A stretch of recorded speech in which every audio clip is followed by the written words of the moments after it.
My first year in that business, I made a six-figure income. We had 48 locations, 1,400 reps all throughout the country. We actually sold that business in a multiple eight-figure exit. 1,000 times a month, somebody goes online and searches Sarasota roof repair. They're looking for local roofers. So what we'll do is we'll say, hey, there's a lot of searching here. So we'll go in there and we'll buy up all those domains. So when people are looking for that service, they find our sites. We take a 25% property management fee. So it's $22.50 a month. It's just shy of 30 G's a year on 75 grand. You have no renters, you have no repairs, you don't have to go anywhere, and you can write off virtually the entirety of that purchase against the same year's income.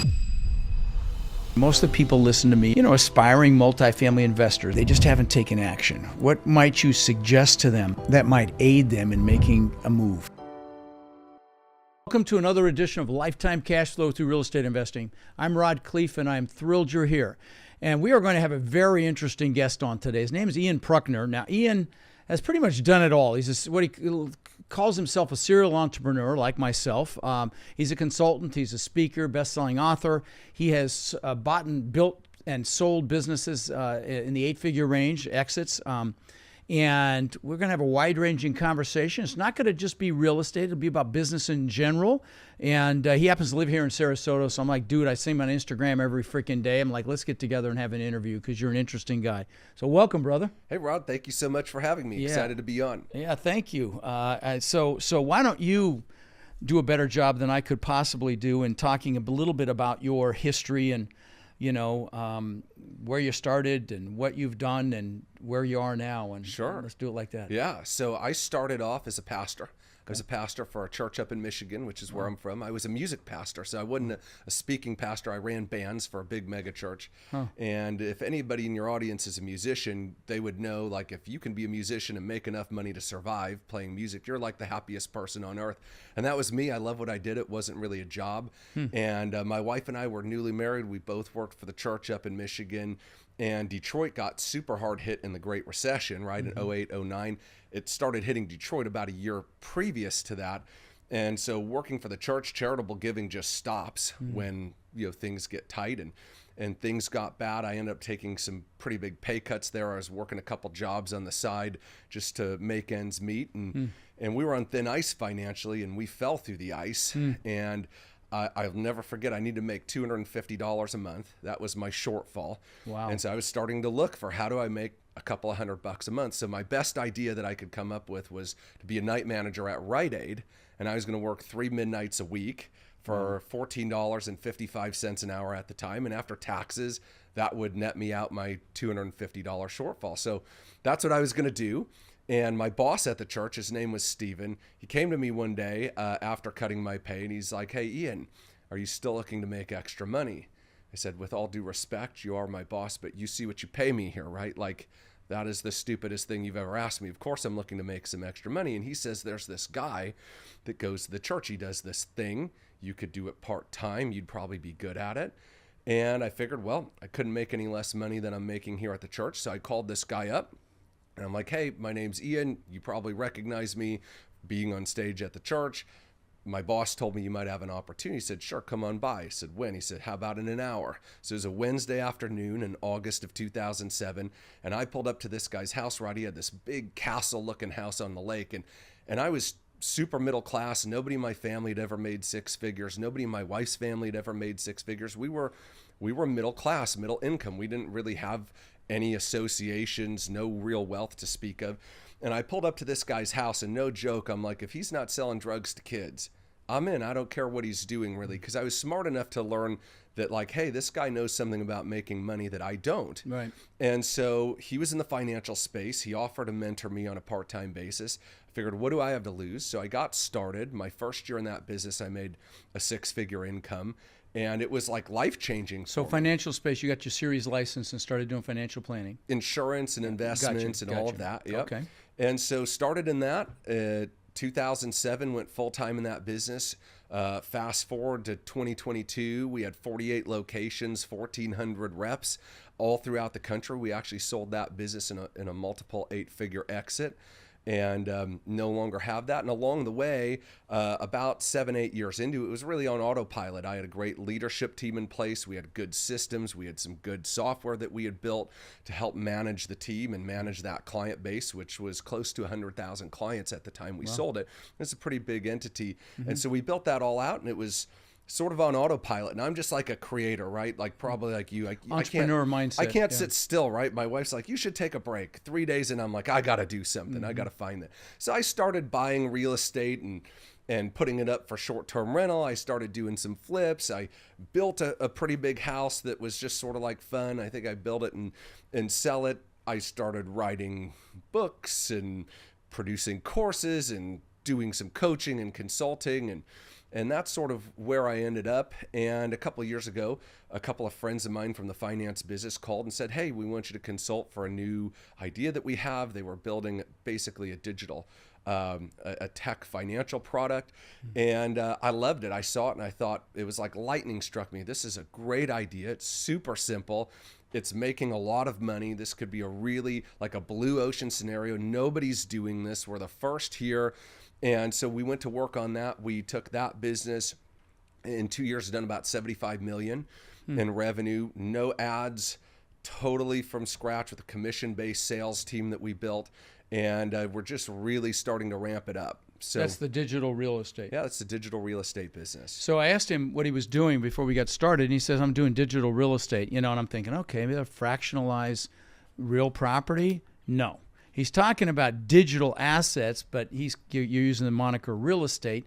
And so why don't you describe what it is? Yeah, well, the reason we call it digital real estate is that's actually a pretty good idea.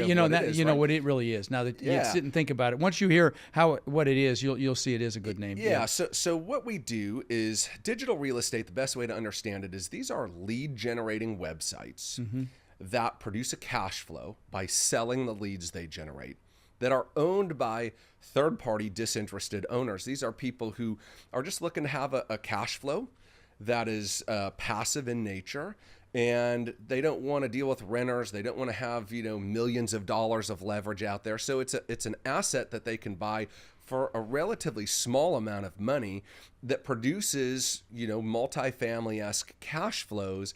And so we started building these out for ourselves at first. And then we had friends like, hey, can you build a few for us here? Can you build some there? And we saw an opportunity to scale that production up. So right now we've got about 7,500 of these lead generating websites up. Some are owned by our company. Most of those are actually owned by friends, family, other people that we've built these for. And yeah, so they commission us to build them. We do the data research. So what we're looking for is where's there a lot of search traffic for a certain service. We're in Sarasota. I'll use Sarasota as an example. 1,000 times a month, somebody goes online and searches Sarasota roof repair. You're doing some roof repair here right now, right? Right. And so they're looking for local roofers. So what we'll do is we'll say, hey, there's a lot of searching here. There's not very well managed competition. These guys are great roofers, but they're apparently not very good at online web traffic management. Right. So we'll go in there and we'll buy up all those domains. Sarasota Roofing Pros, Sarasota Roof Contractors, Sarasota Roofing Kings, whatever it might be. We'll obtain all those domains. We build websites on top of them, and then we rank them up to the top of the search engine. So when people are looking for that service, they find our sites. And so when they call our sites, our owner, say you owned that, you don't do roofs. You don't have a roofing company, but we have an interface that we built that connects to those local service providers. So it's really a win-win-win. The local service providers can get high quality leads that are unique to them. They're not being split. These people are searching for their service in their location, picking up a phone and calling. The consumers can get access to local pros who aren't big regional companies crushing it on SEO, and we can make good money connecting those two parties together. Selling them the leads. I want to drill down with you a little bit. So you buy domains. That's a good way to get started. Are you making ad buys as well on these sites? So you can. Up until this point, we've done completely organic. So it's all been organic up to this point. Organic. So talk about some of the things you're doing, because this will actually add value to any of my listeners that are, have a website trying to get investors for deals or so on and so forth, passive investing kind of thing. What are some of the things you're doing to organically grow those sites? Well, so I'm not an SEO guy, right? I'm a non-tech founder. Do the best you can. Yeah, but basically there's a lot of different components to how people find things. And people are finding things, they're searching for things in a lot of different ways today than they were even 12 months ago and 24 months ago. They're searching through AI, they're searching on social platforms, they're searching in ways that you wouldn't have thought about before. So you really need an all-encompassing strategy. Every single one of our sites has full social profiles. They're optimized for all search engines. They're optimized for AI searching. They're not built with AI because if you look at like Google right now, It can tell if it's AI. right. And Google has their own AI. And so if you're writing copy with ChatGPT, which is really good if you train it well and is super, super cheap, right? Like we could cut the costs down in building these assets by 70%. The problem is Google would destroy them in about 6 more months when they push their next update that goes and kills anything not written by Baird, right? Which is their thing. So it's an interesting world. You got to be well-rounded. You've got to have tactics that work on all of those different platforms, right? So like what works for your social profiles in searchability is not what works when people are Google searching you or they're on Bing. And so it's part SEO, it's part social platform management. And then we are actually in beta right now on a couple of different facets. One is running ads to them, and that's been very successful, but it's in a beta test, right? And then the fourth is actually lead arbitrage, which is really interesting. So what we've done is we built out this proprietary interface. We take 100,000 plus calls a month from people searching for these services. Real time, those calls are live transferred to end buyers who've agreed to pay a certain amount for those calls. Those are the best leads. Yeah, so if you're getting a live transfer lead from somebody who's calling on a website phone number and you can do a live, that's a no-brainer. That's the best lead you can have. So we've got all of that. And so we have these huge national buyers. We have contracts for them to buy all these leads. What we're finding is buyer A, who buys leads from us, they have pest control leads for $30 they're trying to offload. And buyer B that we use buys pest control leads for $70 from us.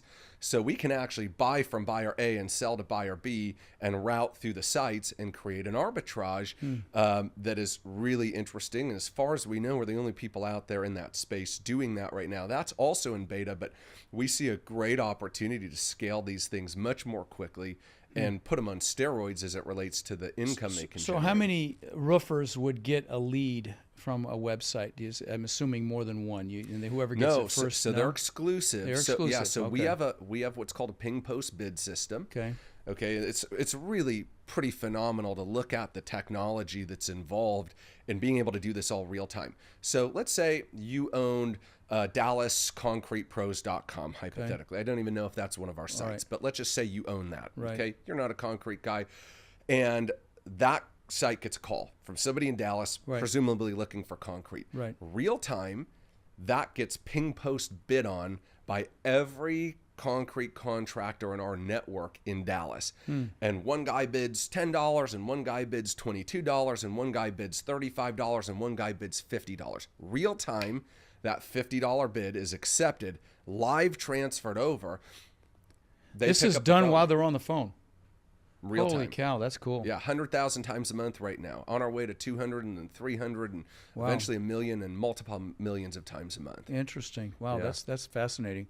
Yeah, I mean, it's a very simple business model. I mean, we build websites, we rank them. I mean, our own website, and it's AdWords. It's and some of the things you just said. Certainly, all the social and the Google address and all these other things you got to do. But it's a very simple business model. Good for you, man. That's really cool. What does a website cost, or how do you work it? Okay, so an individual site right now costs $7,500 a unit. Okay, you got to buy a minimum of 3, so 22.5 minimum. Okay, and so each unit, I'll give you the financials, the time frames, and the risks. Okay, so each unit after a year, we expect that to be generating somewhere between $300 and $500 a month in gross cash flow. So not a lot. It's not life changing to have one, but let's say you had 10 of these. You bought that for $75,000. After about a year, let's say they're making $300 a piece. That's $3,000 a month.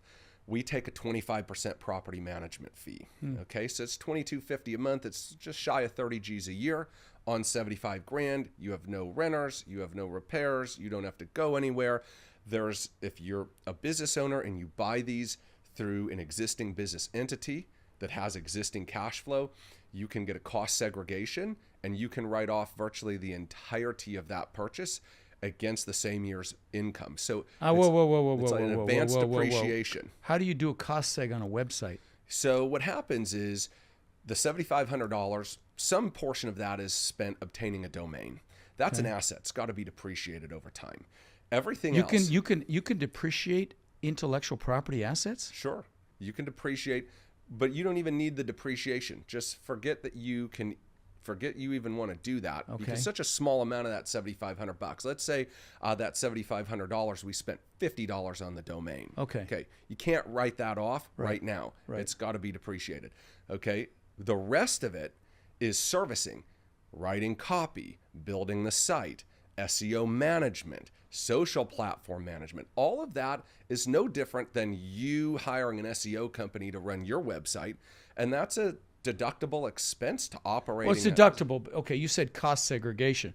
That's a term that we use in real estate, where you break down each of the individual entities or components of a building and shorten the lifespan, the depreciable lifespan, and accelerate that depreciation. Yeah. So that's not what you're doing. In our world, cost seg is what an accountant wants to see to understand which of this money was buying an asset and which of this money was servicing that asset. Gotcha. All right. That's why I stopped you. It's like, wait a minute. Okay. So yeah, we're talking two different definitions of cost segregation. Okay. Yeah, but the long and short of it is, say somebody buys $100,000 of this, about 97,000 of that, if they bought it in an existing business entity that has existing business income, they could deduct that as servicing expenses associated with that business. Carry that out over a few years. I don't think you can expense it the first year, can you? They can expense it the first year, Really? or they can carry it, or they can offset the income with it. They could do whatever it is they want. We're not accountants. We can't give them accounting advice, but we do provide the cost segs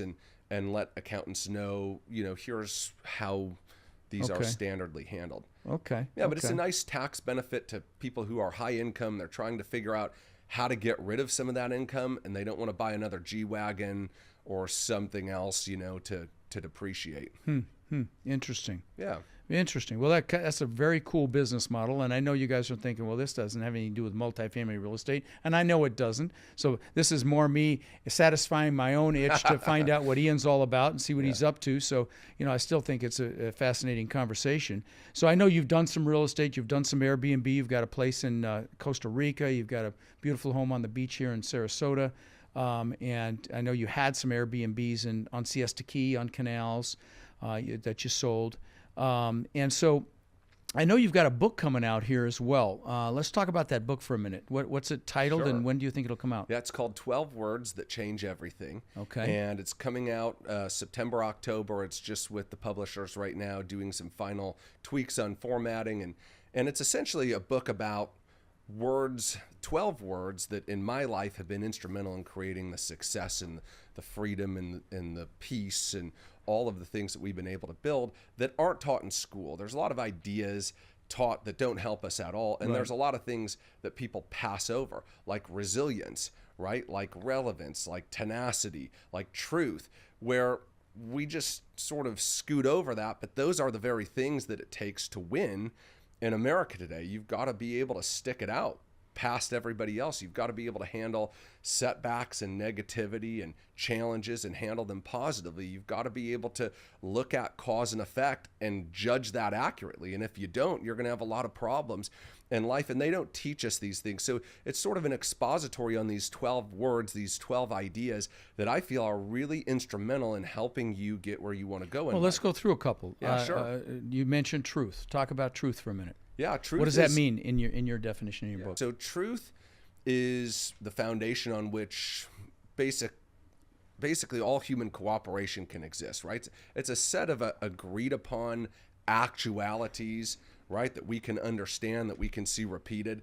And truth is really under assault today in a big way, right? There's a redefinition. Don't get me started on that. There's a redefinition campaign on almost everything, right? And that makes it really hard to cooperate, right? If we can't agree on basic facts, then we really can't move forward from there, right? We've got to have this set of things that was and is and will be in the future that we could say these are real, these are accurate, these are right, these are true, and we can use that as a foundation to build on. And right thinking ultimately creates right actions and right behaviors. And there's a lot of people who believe stuff, even vehemently, that just is not right. We all know these people, right? And they end up having lots of challenges in their life, and they feel like the world is out to get them, and things just never work out. And really, they didn't pass the connect the dots in kindergarten, right? They weren't able to I get hate from them every single day, literally every single day. Absolutely. And sometimes I get sucked in. Most of the time I don't, but these are just low truth individuals, right? Yeah, that's bottom line. They don't understand what's really happening in the world. Locked in their mom's basements or whatever. They're entitled. I remember seeing this video of this kid in a Starbucks crying because he had to work a double shift at Starbucks. And I'm like, this whole entitlement mentality that's out there right now, and femininity of men, if you ask me, frankly, as well. But I like that. So truth, that's not what I expected, and that's an awesome definition of truth. So talk about relevance for a minute. You brought up relevance. Yeah, relevance is the second chapter in the book. Okay. And this is more today than ever before, something that's needed if you want to keep winning. It's one thing to win. It's another thing to win consistently, to become a serial winner, to win on a recurring basis, right? Probably my next book will be called Repeat, and it will be the study of why most people cannot repeat success and why some people and teams can create dynasties and legacies. It's a different way of thinking. It's a different way you approach the game or the business or the problem. But ultimately, relevance is about your ability to continuously reinvent yourself even after you've arrived, right? It's what you do at the top that determines where you go from there. And there's so many case studies today of companies and people who get to the top of their game and they don't continue to reinvent. They stop innovating. And Peter Drucker said every business is nothing but marketing and innovation. Absolutely. So they stop innovating. So that's relevance. That's how you maintain relevance. Yeah, and you've got to be willing to hold nothing sacred, right? You look at Apple. Apple makes virtually none of their money today off of computers. It's smartphones and other things and cloud services and all sorts of other things that they have that are really miles and miles away from how they started, but they were willing to continue to innovate and to question who they were, where they were going, and being willing to break things that aren't broken because one day they will be, right? And a lot of people don't want to do that. They have something that works, right? But if it's working now, it's pretty much a guarantee that 15 or 20 years from now, or maybe much sooner, it's not going to be working, right? What got us here doesn't get us there. It's the same thing with businesses and leadership. You've got to constantly be reassessing, and relevance is really influence now. Like that's what relevance is, right? Is I mean something to you in this moment, and that's why I'm relevant. And when I cease that meaning, when I cease that impact, I lose my relevance. When I lose my relevance, I lose most everything. Interesting. I think you mentioned commitment as well. Yeah, commitment is another one. That's like a lost art today, right? Like nobody wants to be committed to anything. They're committed they're committed to real estate until it gets hard, till there's a downturn, until interest rates go to 8, until there's a challenge, right? They're committed to their relationships. Let me interrupt you for a second. Sure. I talk about this, how you have to make a decision, okay? And the Latin root for the word decision means to cut off. It doesn't mean dip your toe in the water. It doesn't mean 1 foot in, 1 foot out. I mean, and the example I give is if you're going to attack the island, you burn your ships because you're taking their damn ships home. Then you're committed. Yeah. And that's what we're talking about here. Yeah, and what's interesting about the word decide is it ends in IDE. And if you look at that, think like homicide, suicide, pesticide. These are things that really mean to make permanent. That's what a decision is. It's to make permanent. I'm going to use that. I like that. And most people, they make decisions slowly, if at all, and then are quick to change them. And what I found about the most successful people I know is they make quick decisions, and then they'll rarely ever change them. Right. They're in for the long haul, whatever it takes. One of my favorite quotes, Rod, and I'm going to paraphrase this because I'm going to butcher it, but it's by a guy named William H. Murray a couple hundred years ago, and he said, once one totally commits oneself, then providence moves too. All sorts of material assistance and unforeseen connections create and materialize that he could have never seen coming from that act of deciding. That's what precipitates the people, the relationships, the connections, Sure. the funding, that is all a byproduct of being all in, burn the ships, no backing out. And honestly, it's a component of manifesting as well, because if you basically in your mind believe you already have something that you want, it ties into what you're talking. I mean, you're basically committing your brain to that process, and that's how I've manifested everything I've ever wanted in life is to give thanks as if I already have it. Yeah, it's a very interesting thing. In a previous book that I wrote, I talked about an idea called T-BAR, and it's an acronym. It stands for thoughts become beliefs, beliefs become actions, actions become results, right? Mm-hmm. And so what you're talking about there in terms of the manifesting, It's the T to B. Yeah. And it's the B to the A. That's right. It's once you really believe that, you will begin to act in those ways, right? So if there was a fire alarm going off in here right now, we'd probably get up and leave, right? Just to be safe. It's kind of funny you said that, because in the last interview we had here, lightning struck literally a block away. And I have a video of it where I'm like, holy shit, because it's like big. Anyway, that's just funny you said that. It's timely. If we really believed that, we'd probably pick up and leave the building. We would act on that. Right. Now, we might be wrong. It might have just been a false flag, right? But it's still going to determine our actions. What we believe, we act on always. Right. And so that idea of affirmations and I am statements, all that, what you're doing is you're conditioning your belief system so that you can take action on those things. Right. So what other, you have, let me give your advice to someone who's sitting here listening to this that knows they need to freaking do something.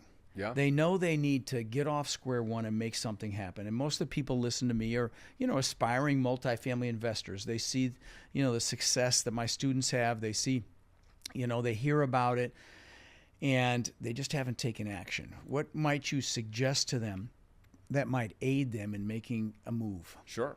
You can't steer a parked car. Yeah. Okay. So you got to get moving. Once you get moving, you can change direction quickly and easily.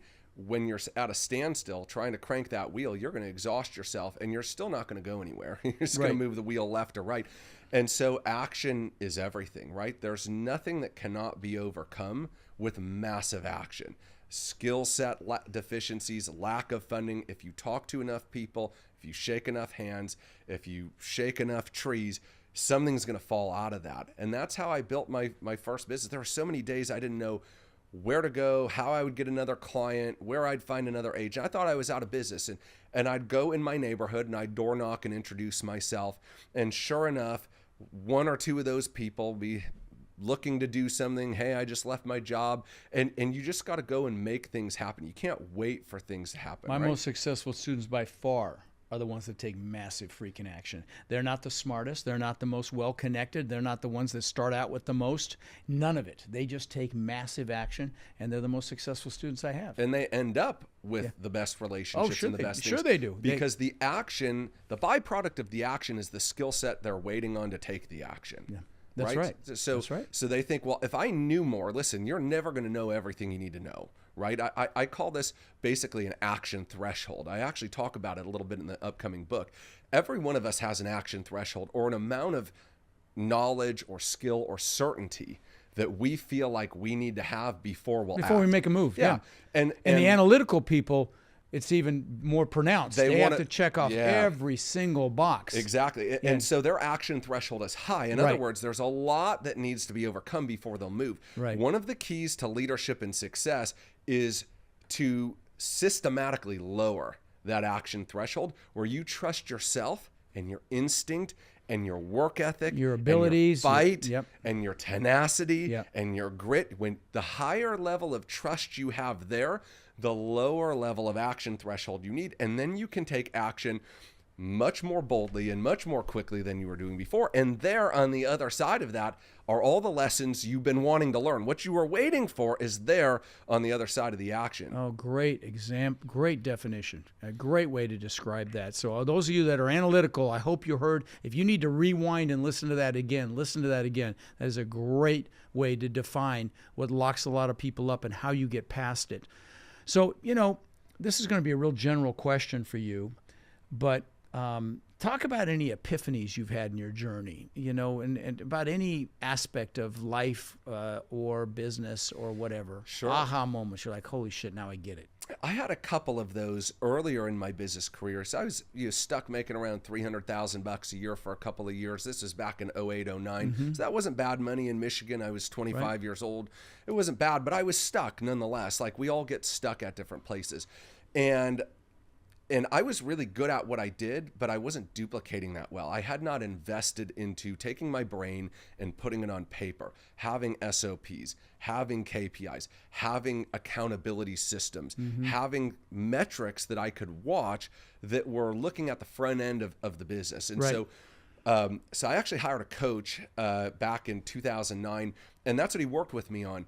And it took us 18 months, 24 months. We went from making $300,000 a year net profit to $1 million a year net profit. And my workload cut in half because I wasn't having to do everything. So one of the biggest things that I had as an epiphany or an aha is the need to systematize everything that you do. Because without that, there is no freedom and there is no value in what you're building. Every business is nothing but people and systems. Absolutely. Period. You get the best people, you put the systems together. Great book on the topic by Michael Gerber called E-Myth. I'm sure you're familiar with it. Yeah. Yep. And there are lots of different iterations of E-Myth. E-Myth for attorneys, E-Myth for...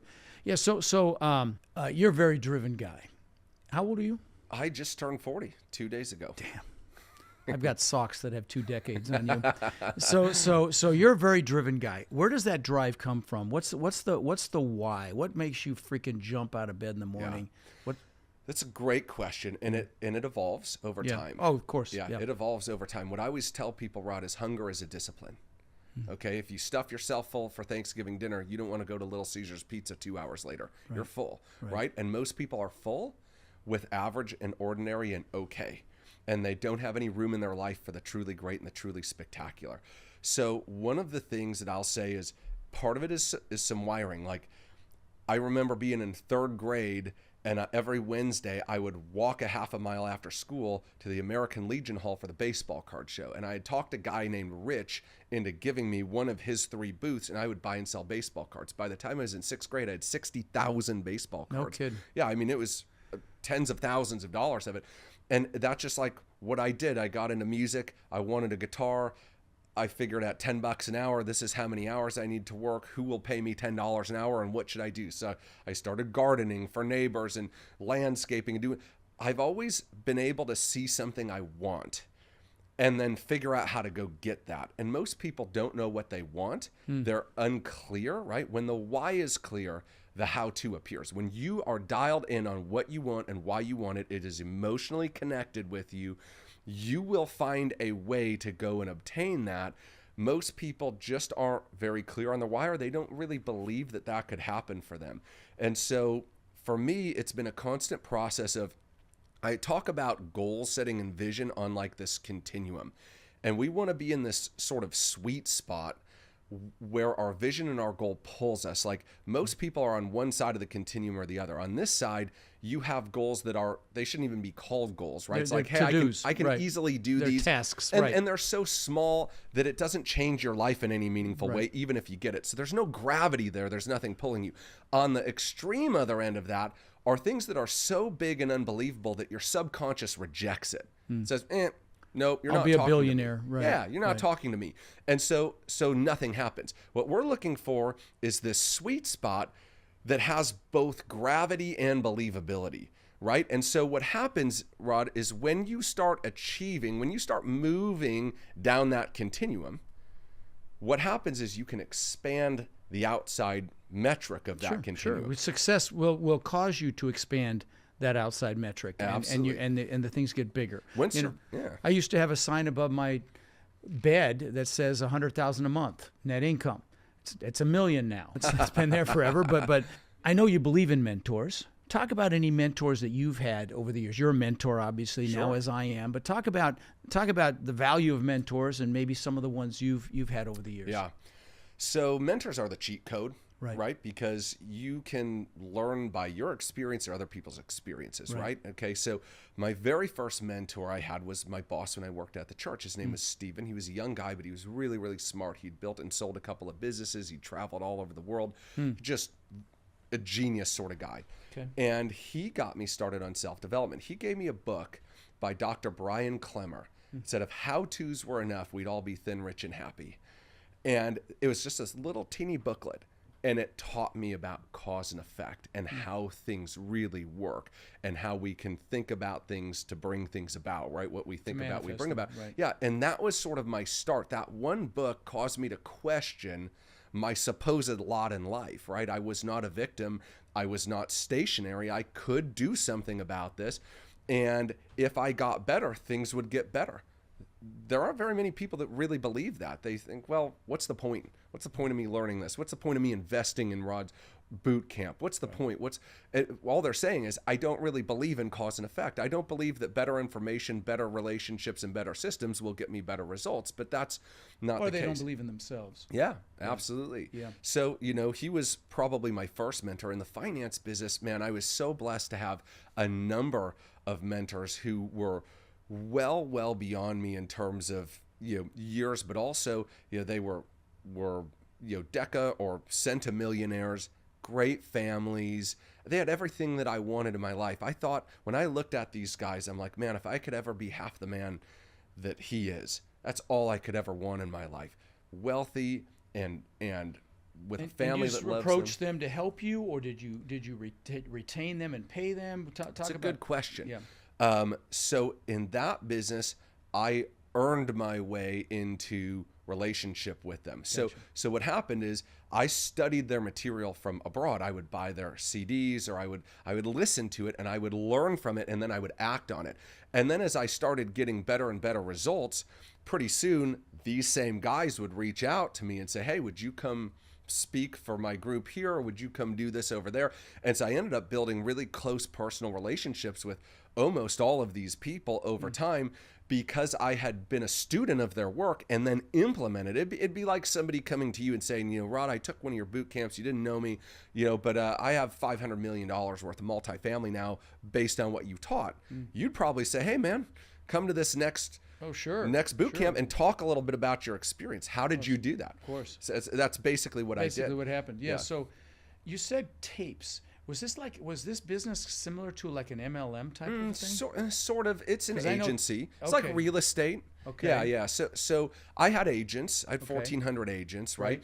But I got paid off of sales that they did. So it's no different than. But the top agents would create tapes and sell them, or no? So they actually weren't allowed to sell them. Okay. Yeah. So people would go around and they'd film something. Okay. At a big event or whatever, and then there'd be like these third-party companies where you could go get it. So like, man, my birthday presents, my Christmas presents, the first 2-3 years in business, or CDs of different things. Right. Interesting. Very interesting. So, so you're good at building teams. Yeah, Okay. I would say that. Okay. I mean, you sold an 8-figure business. You had to, unless you had a COO that did it all for you. Okay. And the multifamily real estate game is absolutely a team sport. It is not something you do alone. It's just not done. Everybody gets on a team or builds a team or joins a team and goes out there and buys these, $40, $50 million properties, $10 million properties, whatever.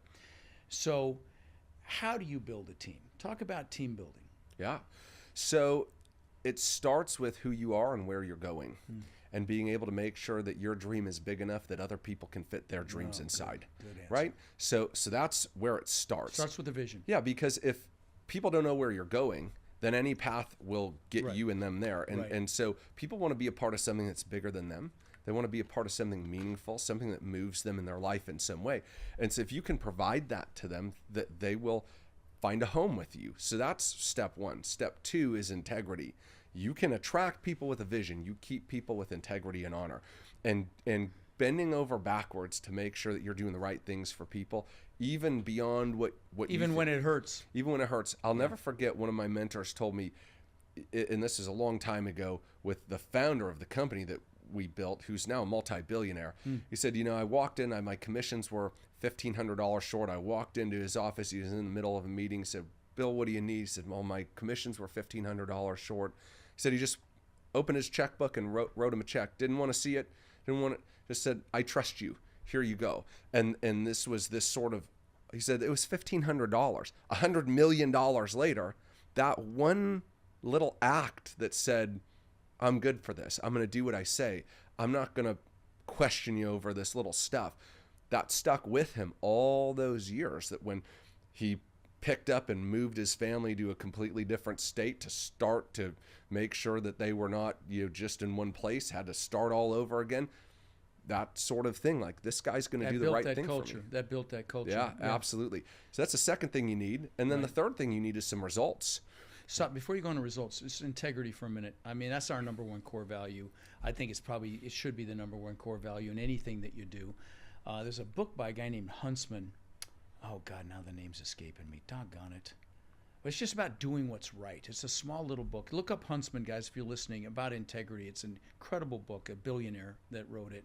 I just want to hammer home integrity. I don't think there's anything more important. We hammer that in my organizations. We do what's right, like I say, even if it hurts. Yeah. Okay, please continue. Yeah, no, it's so important, because without that, you don't keep great people. Right. You keep bottom feeders, people who also don't mind being people without integrity. You build a team of that, you can go to jail. Sure, eventually, sure you can. Yeah, right? Lots of people do. Yeah, right. Yeah. Right. So, and then third is results. So people will come for the vision. Right. Okay, they stay because of character and integrity, and they move because of results. Mm. They need to be able to look at you and say, this is the person who can get me where I want to go. Mm. And if you put those three things together, you'll build massive teams and get a lot of multiplication going on. And Nice. So talk about a time you got your ass kicked. Oh my gosh. A seminar. I call them seminars. That was a $50 million seminar. Talk about a seminar, a doozy, a big one, where you really got spanked. Oh my goodness. And the lesson. Obviously there's lessons. Right? Yeah. So I'm going to preface this with, luckily I've made more good decisions than bad ones. And so I've evaded a lot of the really negative stuff that I've seen happen to a lot of my friends. Thank goodness. Right. But I mean, I can remember in 2010 in my finance business, I had a couple of guys who were building big teams, and I was just so happy that finally I had anybody doing anything, right, besides me. And it all looked okay, but they weren't doing things the right way. And instead of digging in and trying to find out what was going on, I just sort of turned a blind eye to that, right? And subconsciously, you're like, oh, this is going so well, it's okay. Yeah, I'm just going to leave it be. I'm just going to leave it be. Well, that worked for about 9 months, and then that whole thing imploded on itself. And my income got cut by about 70% overnight. Wow. Right? And I had just bought a new big house, and I just had all this other expenditures I was making, and all of a sudden I'm like, this is not good. I don't have what I need here. And it was good because it taught me to inspect what I expect, and to understand that things that are built inappropriately won't be built for long, right? And so those were valuable lessons that I recovered from and built a great culture where, we had, as in the compliance in that world, we were always super high rated there because we built a team that did things the right way and didn't shortcut stuff. But that was tough for me, and it was really scary, right? Because I just had a new kid. I just got this big expense. You could have lost the business over it. You could have lost the whole business. Regulators come in and you're done. Absolutely. And so that was a major challenge for me. Right. The other thing is sort of different. In 2019, midway through the month of June, I started having like these weird neurological symptoms all of a sudden. 4 weeks later, dude, I could hardly walk. I could hardly talk. I couldn't wash my hair. Did you do the jab? No, this is before that, right? Okay, wow. Okay. And I didn't know what on earth was going on. So you Google that stuff, and it's not good. It's like, ALS or something like that. Right. And then, so I went into all this neurological stuff. I had the brain scans and all that. And that specific disease, which is what they thought it might have been, it's just, you just wait and see. Like, hey, if in a year, you're getting worse, you probably have that, and you have like a 2-3 year life expectancy. So here I am, I'm multi-millionaire. I've worked all this time building a dream life. I'm building this beautiful home in Michigan. I got my place in Siesta. I'm like getting where I wanted to be. And all of a sudden I'm like, I might not be here in 2 years. And that time, 6 months from now, I may not be able to like do basic things. And it was the scariest time of my life. And it was one of the loneliest times of my life because I'm like, I'm not going to see my kids grow up. I'm not going to do this, all the dreams I have. It was really tough. And so, but it taught me to value every moment and to value every person and every interaction. And before then, dude, like so many driven people who are listening to this show right now, it was like the next deal, the next thing, the next goal, the next affirmation I can check off, the next thing I can pull off the dream board. And I was so future focused that I wasn't living my life. You weren't present in the moment. Yeah. And it took me being what I thought was very close to losing everything to wake up to that. And so I can look back on and say it was one of the scariest times of my life, but it was the biggest gift I ever had because it caused me to stop and focus on the things that really, really mattered to me. You're saying, hey, I was really driven, and I said it's seasons and it evolves. And today, as interesting as it is, I would say I'm less driven today than I've ever been in my life, not because I don't have goals or things I want to accomplish, but because I'm not willing to let those rob me of my life. Yeah, no. I will tell you, it's one of the biggest things I spend time on with my students. You know, the financial success is super freaking important. But I remember, you know, I told you about that house over on Siesta Key that I built on the beach like you have, and I'd come home to my kids every night and I'd play with them, but I wasn't there mentally. I wasn't present. It's the greatest regret in my life to this day. Yeah. They'll say I was a great dad, but I didn't live up to my own expectations. And Sure. So I spent a lot of time on that. When I teach time management, you're going to do a book on time management. You said when I teach it, you know, one of the components is you know, blocking time for the things that matter. I mean, literally if you have to block time for your family, you freaking block time for your family. Absolutely. Because it's the most important. Yeah, one of the things that I have taught people there is a concept called solid yellow lines. So when you're driving down the road and there's oncoming traffic next to you and there's two solid yellow lines, what does that mean? You're not supposed to Don't cross. pass. Right. So you got to put you got to put solid yellow lines around your 5 F's: faith, family, fitness, finance, your future self. And those things go in your schedule and they're non-negotiable. And you just, what were those again? One more time. faith, family, fitness, finance, and future self. Who are you becoming? Your Man, faith, that's good. your family, your fitness. That's good. Yeah. Did you get that from somebody, or is that on? Did you come up with that? Well, I'm sure I've heard the 4 F's, the faith, family, fitness, all over the place. Sometimes there's friends, sometimes I like whatever. future self too, buddy. That's really good. Man, that's good stuff. So if you went back and told 18-year-old Ian something about with what you know now, would you do anything differently, or do you feel like you needed all those life experiences to be where you are now? That's an interesting question, right? Because all those experiences made me who I am now, got me where I am now. Sure, there's definitely some life hacks that that I would help 18-year-old Ian with. You know, learning. I'm a high A personality. I have no R in me whatsoever. Right. I love people, but people are work to me, right? And I would have worked much harder, much earlier on just learning how to care for people and working on that. That's been one of my biggest Achilles tendons, or Achilles heels rather, right? Is that I just, you know, I'm so focused on the next goal. And I think you are too. And I forget to tell you that you're amazing today. Right. Or I forget to stop and ask about what's happening with you and your wife who are having some challenges and it's weighing on you.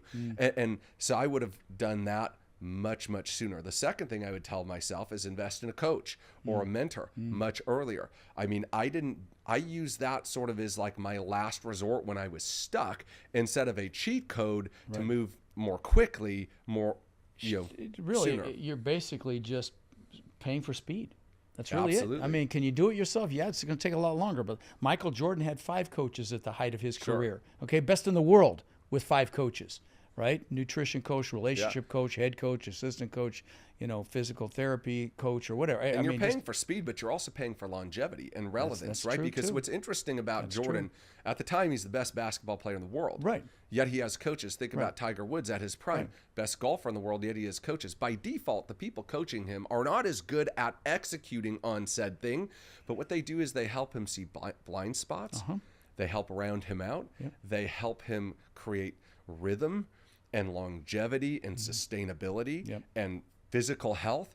And those are all things that people don't necessarily see as the main product in coaching. They're sort of byproducts, but those are the most valuable reasons. That's right. No, they're little things. They're not big things, but they're big little things in many cases, if that makes any sense. Yeah. Love it. What's some of the best advice you've ever gotten in your lifetime? Stay away from the 3 Ds: drugs, debt, and divorce. Okay, it was one of my mentors.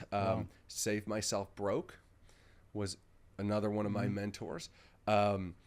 Those were probably two of the best pieces of advice that I acted on, and saved myself a lot of heartache, and was able to put away a lot of cash that let us make good decisions moving forward with things. Those were probably some of the best.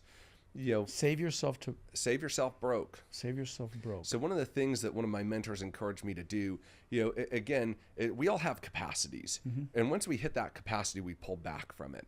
And so we all have financial capacities. And if we start exceeding it, we'll start self-sabotaging, or we'll manifest limits we've placed in our brains. We'll manifest challenges in other ways. And one of the things he helped me do, that I do with some of my coaching students that are making more money than they've ever seen, and it dulls them, right? Success doesn't make you invincible. It makes you fat and lazy. And so it dulls them, and their hunger goes down. And so one of my mentors told me, Ian, set up a PAC every month, enough to put you into the red, like a pre-authorized checking pull into an investment account, and find a number that puts you into the red so that you work this month to make sure you don't go into the red. And as you continue to build, continue to raise that number. And eventually, we were saving $50,000, $60,000, $70,000, $80,000, $100,000 a month automatically, so that I didn't see it. And I felt broke. I wasn't broke. I tricked myself into becoming rich by saving myself to the point where my money awareness was high always, because I never felt comfortable. I was comfortable. I just didn't feel that way because the money was not accessible to me. You did that to push yourself. Absolutely. Yeah, there's a book called Profit First. It's kind of along the same lines. You take out the profit and you save it, or whatever, or you spend it, whatever you do with it. What do you think is the best book you've ever read for business? That is a good question. Yeah. Gosh, there are so many of them. It depends on, I guess, what you want to learn. You have obviously your classics like Think and Grow Rich. Yeah, I've given away thousands of copies of that one. Right. All of those. Right. Gosh, one of the best books I've ever read was called Launching a Leadership Revolution. It was by two guys named Chris Brady and Orrin Woodward. And these guys were actually multi-levelers. They were with Amway, and then they had this, and then they had that. But these guys built teams of like 100,000 people plus 3 times. And it was just this really... The name of the book again? It's called Launching a Leadership Revolution. And you can't go build stuff like that unless you know what you're doing with people. It's just not possible, right? And it was such a foundational book for me in terms of the X's and the O's of leadership. Fundamental, practical, foundational. How do you get people to follow you? How do you keep them following you? How do you continue to grow when you've exceeded and surpassed maybe your wildest dreams? So that was one. And then there was another book. I don't know what your audience's spiritual tone is. We won't go much into that, but it was a book called Breakout by a guy named Joel Osteen, who's a big pastor. Of course. Right. And that book, for some reason, there's just something there that spoke to me on the inside that really got me to believe that I was supposed to do something big and be a part of some magnificent happening in my life. And again, what you believe, you act on. And that book foundationally changed the way I approach life, approach my goals, approached what I did every day. Wow. Instead of just talking to you, I talked to you with an expectation that you were going to do something amazing, and we were going to, and you just, people can sense that. Right. They sense that confidence or that drive or that passion. Absolutely. Right. It's an intangible. They can't put their finger on it. They couldn't describe it, but they know it's there. Yeah. Love it. All right, last question. I mean, you are successful in so many different areas. What is your definition of success?